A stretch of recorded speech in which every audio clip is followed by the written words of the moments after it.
నగరి రోజా గారు భువనమ్మ గారి మీద మాట తూలారు. ఆవిడ మాట తూలారు కదా అని చెప్పి మేము కూడా మాట తూలితే మళ్ళీ పేటీఎం బ్యాచ్ అంతా పరిగెత్తుకుంటూ వచ్చేసేసి మాపై మార్పింగ్లు, మాపైన ఇష్టం వచ్చినట్టు బూతు పదాజాలంతో మాట్లాడుతున్నారు. భారతీరెడ్డి గారిని అంటే మీకు ఎంత నొప్పి పుడుతుందో మా భువనమ్మనంటే అంతకు 10 ఇంతలు నొప్పి పుడుతుంది. అది మీకు ఎందుకు మర్చిపోతున్నారు? అంటే మీ మనుగడని కోల్పోతున్న క్షణంలో అటెన్షన్ సీకర్స్గా మారి ప్రతిదీ మీ వైపు దృష్టి మరల్చుకోవాలని చెప్పి మీరు ఏదో ఒకటి మాట జారి, అంటే అది ఇంటెన్షనల్గానే మాట జారుతున్నారు అనేది ప్రజలందరూ గమనిస్తున్నారు. మీరు మాట జారుతూ ఉంటే ఎదుటివాడు అంటూనే ఉండండి, మేము వింటూనే ఉంటామని చెప్పి ఊరుకోరు కదా రోజా మేడం. ఎందుకంటే పెదవి దాటితే పృథువు దాటిపోతుంది. మనం పెదవి దాటి ఒక మాట మాట్లాడామంటే ఎదుటి వాళ్ళు భూమండలాలనే దాటి మాట్లాడతారు, ఇష్టం వచ్చినట్టు మాట్లాడతారు. నువ్వు ఎల్ భాష వాడితే తిరిగి నీ మీద ఎల్ భాష వాడటం పెద్దగా ఆలోచించాల్సిన అవసరం కూడా లేదనుకుంటా. మాట అనటం అనిపించుకోవటం మీకు అలవాటైపోయింది. ఎందుకంటే మీకు మనుగడ కావాలి. ఏదో పోరాడుతున్నట్టు పోరాడకుండా మాటలు మాట్లాడుతూ తూలుతూ భువనమ్మని, లోకేష్ గారిని, నారా చంద్రబాబు నాయుడు గారిని, మీకు సబ్జెక్ట్తో పని లేదు, రాష్ట్ర అభివృద్ధితో పని లేదు, గబా గబా వచ్చేసేసి పాలు పితుకుతున్నారా, ఐస్ క్రీమ్ తింటున్నారా, నోట్లో ఏం పెట్టుకున్నారు, పిచ్చి పిచ్చిగా చండాలమైన మాటలు, ఒక ఆడ మనిషి మాట్లాడకూడని పదాలు మీరు వాడుతూ, అంటే మీ వైపు ప్రజల దృష్టిని మరల్చుకోవాలని జరుగుతున్న వాటిలన్నిటినీ నుంచి ప్రజల దృష్టిని యూటర్న్ చేయాలని చెప్పి మీ తాపత్రయం చూస్తూ ఉంటే జాలేస్తుంది. ఎందుకంటే ఆంధ్ర రాష్ట్ర అభివృద్ధి ఏ స్థాయికి వెళ్తుందో మీరు ఒప్పుకోలేకపోయినా అది ప్రజలందరికీ అర్థమవుతోంది. రోజా మేడం, మీరు మా భువనమ్మని అంటేనో, పవన్ కళ్యాణ్ గారిని అంటేనో, నారా చంద్రబాబు నాయుడు గారిని అంటేనో చూస్తూ ఊరుకునే అంత హృదయం అయితే మాత్రం టీడీపీ కార్యకర్తలకు కానీ జన సైనికులకు కానీ ఉందని నేను అనుకోవట్లేదు. మళ్ళీ మాట్లాడితే మీరే మార్కులు వేస్తారు, అంతకన్నా ఏం చేస్తారనే స్థాయిలోకి అందరూ వెళ్ళిపోతున్నారు. సో మీ భారతమ్మని మీరే అనిపిస్తున్నారు అనేది నా భావన. కావాలనే మాట అనిపిస్తున్నారు, కావాలనే మీకేదో కోపం ఉండుంటుంది మీ భారతమ్మ గారి మీద. అందుకే భువనమ్మనంటే దెబ్బేమంటే మీరు ఎలాగో మీ భారతమ్మని తిట్టలేరు కాబట్టి అందరి చేత భారతని తిట్టించడానికి పూనుకున్నారని నాకైతే అర్థమవుతుంది. సో ఏంటంటే ముందు మీరు మాట్లాడటం సరిగ్గా నేర్చుకుంటే ఎదుటి వాళ్ళు మాట్లాడే విధానాన్ని కూడా వాళ్ళు మార్చుకుంటారు. మీరు సబ్జెక్ట్ మీద మాట్లాడితే ప్రతి ఒక్కరు సబ్జెక్ట్ మీద మాట్లాడతారు. మీరు ఏంటండి అంతర్రాష్ట్రంలో 1500 ఇస్తానన్నారు, ఇంకా ఇవ్వలేదు. నిరుద్యోగ భృతి ఇస్తానన్నారు, ఇంకా ఇవ్వలేదు. రైతు భరోసా ఇస్తానన్నారు, ఇంకా ఇవ్వలేదు. రైతు భరోసా ఇవ్వలేదని మీకు ఎవరు చెప్పారు? ఏ రైతులు చెప్పారు?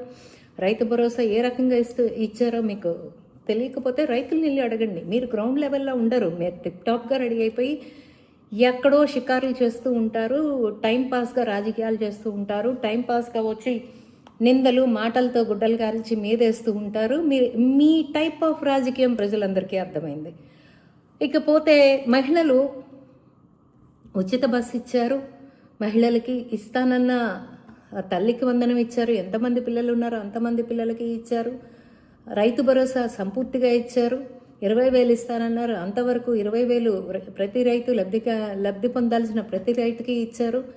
ఇకపోతే మీరు ఏదో ఇవ్వలేదని మీరు భ్రమపడుతున్నారు. చూడండి, మీరు మీ మేనిఫెస్టోలో మీరు ఇచ్చిన మద్యపాన నిషేధాలు కానివ్వండి, జాబ్ క్యాలెండర్లు కానివ్వండి, ఏవైతే నెరవేర్చలేదో ప్రజలందరూ కూడా ప్రశ్నించారు కాబట్టే మీకు 11 ఇచ్చారు అనేది మీకు అర్థమవుతుందో లేదో, మరి ఇంకా కూడా ఇంకేదో ప్రయత్నం చేస్తున్నారు కాబట్టి సరే మీ భ్రమలో మీరు ఉండండి. కానీ నేనేం చెప్తున్నాను అంటే ఆంధ్ర రాష్ట్ర ప్రతి మహిళ కూడా ఆంధ్ర రాష్ట్ర అభివృద్ధిని కోరుకుంటుంది, ఆంధ్ర రాష్ట్ర వెలుగుబాటుని కోరుకుంటుంది. అప్పులు చేసి వాళ్ళకి ఇవ్వాలని కోరుకోవట్లేదు. వాళ్ళకి చంద్రబాబు నాయుడు గారు మాట ఇచ్చిన కొద్దీ ప్రతిదీ నిలబెట్టుకున్నారనేది ప్రతి మహిళ గమనించుకుంటుంది. సో ఏంటంటే ఎందుకు చెప్తున్నాను అంటే పెన్షన్ 4,000 ఇస్తానన్నారు, 4,000 ఇచ్చారు. వికలాంగుల పెన్షన్ 6,000 ఇస్తానన్నారు, 6,000 ఇచ్చారు. 15,000 ఇస్తానన్న వాళ్ళకి 15,000 ఇచ్చారు. ఉచిత బస్సు ప్రయాణం ఇస్తానన్నారు, ఉచిత బస్సు ప్రయాణం ఇచ్చారు. రైతు భరోసా ఇస్తానన్నారు, రైతు భరోసాని ఇచ్చారు, కల్పించారు. వీటన్నిటితో పాటు విద్యార్థులు కూడా మీరు ఏదో అంటారున్నారు కదా, నిరుద్యోగ భృతి ఇస్తానన్నారు, ఇవ్వలేదని. ప్రతి నిరుద్యోగస్తుడు కూడా మాకు నిరుద్యోగ భృతి కాదు, మాకు జాబ్ క్యాలెండర్లు కావాలి, మాకు రాష్ట్ర అభివృద్ధి కావాలని కోరుకుంటున్న తరుణంలో డెఫినెట్గా అదే బాటలో నారా చంద్రబాబు నాయుడు గారు, లోకేష్ గారు వాళ్ళ కష్టాన్ని తీసుకెళ్తూ ఉన్నారు. ఎందుకంటే దాంట్లో నిదర్శనంగానే మనకి అమరావతిలో క్వాంటమ్ వ్యాలీ కానివ్వండి, వైజాగ్లో గూగుల్ డేటా సెంటర్ కానివ్వండి, ఇప్పుడు ఉత్తరాదిన స్టీల్ ప్లాంట్ కానివ్వండి, ఇవన్నీ కూడా ఉద్యోగాలు ఎలా కల్పించాలి, ఆంధ్ర రాష్ట్రానికి ఆదాయాన్ని ఎలా తీసుకురావాలి, ఆంధ్ర రాష్ట్ర అభివృద్ధిని ఎలా చేయాలి, ఆంధ్ర రాష్ట్రానికి జీవితం ఎలా ఇవ్వాలి అని నారా చంద్రబాబు నాయుడు గారు, లోకేష్ గారు, పవన్ కళ్యాణ్ గారు, కూటమి ప్రభుత్వం అదే పందాలో అడుగులేసుకుంటూ అమరావతిని అభివృద్ధి పరుచుకుంటూ రోడ్లు వేసుకుంటూ ఒక పక్కన పోలవరాన్ని పూర్తి చేసుకుంటూ అన్ని కార్యక్రమాలని సంపూర్ణంగా చేసుకుంటూ వెళ్తున్న తరుణంలో మీరు దాన్ని ఒప్పుకోలేక, జీర్ణించుకోలేక మీ ఇష్టం వచ్చినట్టు భువనమ్మని అంటున్నారు. అక్కడ చెప్పిందండి భారతమ్మ గారు, ఏదో కోతి కొబ్బరికాయ దొరికినట్టు భారతీరెడ్డి గారు ఒకరోజు ఒక సెట్టింగ్ వేసుకుని ఉగాది పండుగకు వచ్చారని చెప్పి మీరు చెప్తున్నారు. నిజంగా మీరు వెంకటేశ్వర స్వామిని పూజించే వాళ్ళైతే రోజా గారు మీ గుండె మీద చేసుకు చెప్పండి, ఆవిడ మనస్ఫూర్తిగా అక్కడ పూజలో పాల్గొన్నారా? హిందువులని ఒప్పించడానికి, నొప్పించైనా సరే ఒప్పించడానికి ఆవిడ అక్కడ కూర్చున్నారు పూజలు అనేది మీకు అనిపించలేదా? మీరు ఆవిడ పూజ చేసిన విధానం కానీ, కనీసం తీర్థప్రసాదాలు తీసుకున్న విధానం కానీ, ఉగాది పచ్చడి తీసుకున్న విధానం కానీ, దేవుడి దగ్గర శాలువ, ఏడుకొండలవాడి శాలువ కప్పితే చాలు అనుకునే ఏడుకొండలవాడి శాలువ కప్పుతుంటే ఆవిడ తోసిపుచ్చిన విధానం కానీ మీకు కనిపించలేదా? ఒక హిందువుగా మీరు దాన్ని సమర్థిస్తారా? నేను అడుగుతున్నాను ఈ సందర్భంగా, మీరు చెప్పండి. ఎప్పుడు కూడా భారతీరెడ్డి గారిని టీడీపీ వాళ్ళు ఎప్పుడు విమర్శించలేదు. ఒక కిరణ్ అనే వ్యక్తి విమర్శిస్తే వెంటనే యాక్షన్ తీసుకోవడం జరిగింది. ఇకపోతే నేను మీకు ఏం చెప్తున్నానంటేనండి, భారతీరెడ్డి గారు సతీ సమేతంగా వచ్చారు, జగన్మోహన్ రెడ్డి గారు అని మీరు జబ్బలు చరుచుకుంటున్నారు. ఉగాది నాడు వచ్చినా రాపోయినా, ఆవిడ పూజలో కూర్చున్నా కూర్చోకపోయినా హిందుత్వానికి వచ్చిన నష్టమేమీ లేదమ్మా. మీకు తెలిసింది తెలుసనే అనుకుంటున్నాను. ఎందుకంటే మీరు వెంకటేశ్వర భక్తురాలని మీరు చెప్పుకుంటున్నారు. తేపకి ఒక 50 మందితో మీరు మీ అధికారంలో ఉన్నప్పుడు తిరుమలకి వెళ్ళి, మరి అది వ్యాపారంగానే వెళ్ళారో ఎలా వెళ్ళారో అది మీ మనసాక్షికే వదిలేస్తున్నా, మీ విజ్ఞతకే వదిలేస్తున్నా. వెళ్ళి వస్తూ నేను తిరుమలేశ్వరుని భక్తురాల్ని అని మీరు చెప్పుకుంటున్న తరుణంలో మీకు నేను ఒక ప్రశ్న వేస్తున్నా. సతీ సమేతంగా ఆగమ శాస్త్రాలకు అనుగుణంగా స్వామివారికి బట్టలు పెట్టేటప్పుడు సతీ సమేతంగా ఇవ్వాలా, లేదు ఒక భర్తే వెళ్ళి ఇవ్వచ్చా? మీ విఘ్నతకే వదిలేస్తున్నా.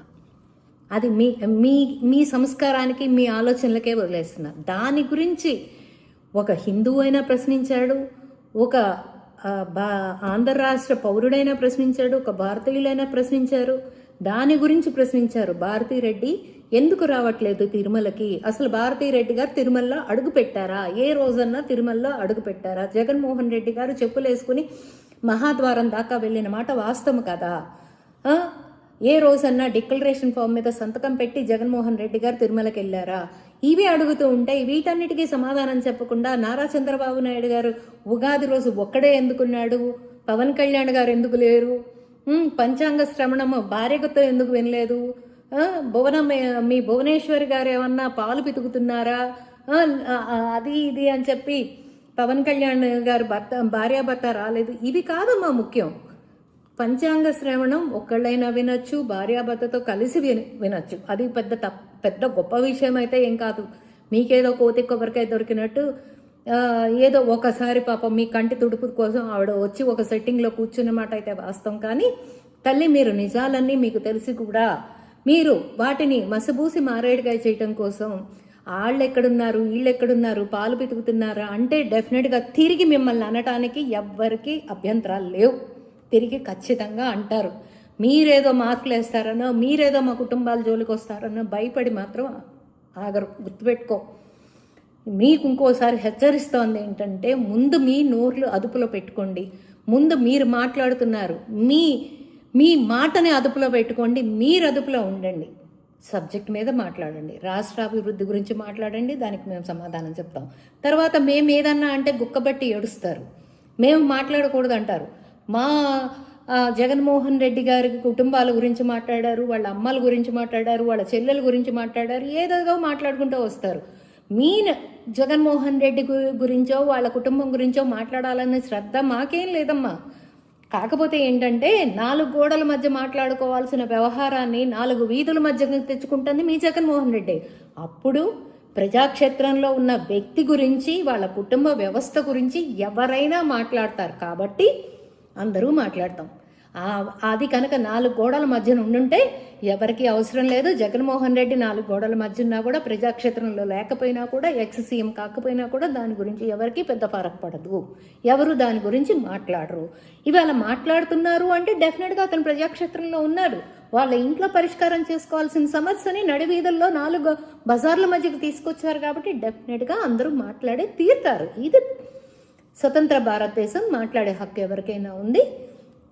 సొంత చెల్లెలు అన్న అనే పదానికి కళంకం తీసుకొచ్చావు అని చెప్తే, ఒక చెల్లెలు లేకపోయినా పర్వాలేదు, బోళ్ళంతమంది చెల్లెళ్ళు ఉన్నారు. అంతేలే, ఆస్తులు పంచం చెల్లెళ్ళు ఎంతమంది అయినా ఉండొచ్చు. ఏముంది దాంట్లో? రేపు పదవులు ఇస్తారనో ఇంకోటి ఇస్తారనో చెప్పి చెల్లెలు అని చెప్పుకుని ఎవరైనా వస్తారు, ఎవరైనా చెల్లెలు అని చెప్పుకుంటారు.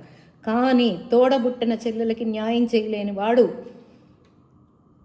ప్రజలకు ఎలా న్యాయం చేస్తాడు అనేది మా ప్రశ్న. తల్లి బజారుకు వచ్చి మాట్లాడుతుంది. ఒక లెటర్ రాసింది కొడుకు మీద. ఆస్తులు సరిగ్గా పంచలేదు, ఆస్తుల మీద కొడుకున్న శ్రద్ధ చెల్లెల మీద లేదు, మేనళ్ళకి చెందాల్సిన ఆస్తి హక్కులు సవ్యంగా ఇవ్వాలి అని చెప్పి ఒక తల్లి లెటర్ రాసింది. మీరేముంది, ఒక కొడుకు ఏదో తల్లి మీద చండాలమైన పదజాలాలు వాడుతూ మీరు వేయించవచ్చు. కానీ ఇక్కడ టీడీపీ చేయట్లా. ఇది ఒరిజినల్గా మీ ఇంట్లో మీ బాగోతో 4 బజార్లు 4 కూడళ్ళ మధ్యనకు వచ్చింది కాబట్టి ప్రతి ఒక్కళ్ళు మాట్లాడే పరిస్థితి వచ్చింది ఇక్కడ. అందుకని నేను ఏం చెప్తున్నాను అంటే, తల్లి మళ్ళీ వచ్చి ఇది రాజకీయం చేయొద్దు అంటారు. అమ్మ విజయమ్మ గారు, ఇది మీ ఇంటి సమస్య అయితే ఎవరికి మాట్లాడే ఫరక్ పడలే. ఇది మీ ఇంటి సమస్యగా మీ 4 గోళ్ల మధ్యన మీరు పరిష్కరించుకుంటే అసలు ఎవరు రాజకీయం చేయొద్దు అంటే, మీరు వచ్చారు బజార్కి వచ్చినప్పుడు రాజకీయం అవ్వకుండా ఎలా ఉంటుందమ్మా? అది అవుతుంది. మీరు మీ కొడుకుని ఎదిరిస్తున్నారు, ఒక లెటర్ రాశారు, మీ కొడుకు దుర్మార్గుడు అని చెప్పకనే మీరు చెప్తున్నారు. కాబట్టి మేము మాట్లాడి తీరుతాం. ఇది మీ మధ్యన మీరు పరిష్కరించుకుంటే ఇది పెద్ద ఇదేమైంది. అండ్ నేను ఇంకో రోజా గారికి నేను చెప్తున్నా, రోజా గారు మీరు మాట్లాడేది ఏది కూడా మీ అఫీషియల్ పేజీల్లో కూడా ఇట్లా. ఎందుకంటే బోరుగడ్డ అనిల్ మాట్లాడే విధానాన్ని అసలు అతను మా పార్టీకి సంబంధించిన వ్యక్తే కాదని చెప్పి చేతులు దులిపేసుకున్న వాళ్ళు ఎవరైనా ఉన్నారంటే అది వైఎస్ఆర్సీపీ పార్టీ. రేపు వాళ్ళకి ఏదన్నా ఒంటికి అంటుకుంటుంది అంటే రేపు మేము అఫీషియల్ పేజీల్లో వేయలేదు, ఇది అసలు ఆవిడ మా పార్టీకే సంబంధం లేదు, మేము ఎప్పుడో సస్పెండ్ చేసామని చెప్పినా కూడా ఆశ్చర్యపడక్కర్లేదమ్మా రోజా గారు. కాబట్టి నేను ఏం చెప్తున్నాను అంటే, మీ ఇంటి సమస్య అయితే మీ ఇంటి మధ్యన తేల్చుకోండి. అంతేగాని 4 కోడళ్ళ మధ్యకు వచ్చినాక ఎవరు మాట్లాడకూడదంటే, మీరు మీ పార్టీ ఆఫీసుల నుంచి మీ కుటుంబ ఆస్తుల గురించి ప్రెస్ మీట్లు మీరు పెడతారు, మీ తల్లిని గారిని అడిగిస్తారు, మేము మాట్లాడితే తప్పంటారు. ఇది ఎక్కడ న్యాయం నాకు అర్థం కావట్లేదు. బాబాయ్ హత్య అంతేలే, ఏముంది, బాబాయ్ హత్య గొడ్డలి అన్నీ జరిగినా కూడా అది గుండెపోటుగా మార్చిన ఘనత మీది. సాక్షులు తలకి ఒంటికి కుట్లేసుకున్న భారతిరెడ్డి గారు నాన్నగారు చనిపోయినా కూడా అతిగతి లేదు. సాక్షులందరూ నెమ్మదిగా ఒకళ్ళొకళ్ళు చనిపోతూ ఉన్నా కూడా అతిగతి లేదు. మీ రాజకీయం ఏంటో, మీరేంటో, మీ విధి విధానాలేంటో ప్రజలందరూ సూక్ష్మంగా నిక్షిప్తంగా అన్ని గమనిస్తూ ఉన్నారు. మీరు గుడ్డగాల్చి మేదేసి మీ పబ్బం ఎలా గడుపుకుంటున్నారు, మీరు చేసిన తప్పుల్ని ఎదుటి వాళ్ళ మీదకి ఎలా తోస్తున్నారు అనేది ప్రజలందరూ గమనిస్తున్నారమ్మా. సో చివరిసారిగా చెప్తున్నాను, మాట అదుపు పొదుపుగా వాడండి. మాట పొదుపుగా వాడితే మీరు జాగ్రత్తగా ఉంటారు. ఎందుకంటే మాట పడటానికి ఎవరు సిద్ధంగా లేరు. మీరు అంటే పడటానికి, అంటే అన్నారులే అని సర్దిపోవటానికి ఎవరు లేరమ్మా. అన్నాక మళ్ళీ తిరిగి అంటే గుక్క పట్టి ఆడటం అన్నా మానుకోండి. మొదట మీరు మాట్లాడటం అన్నా మానేయండి. లేదు ఎదుటి వాళ్ళు ప్రశ్నించేటప్పటికి మళ్ళీ గుక్క పట్టి ఆడటాలు మానేయండి.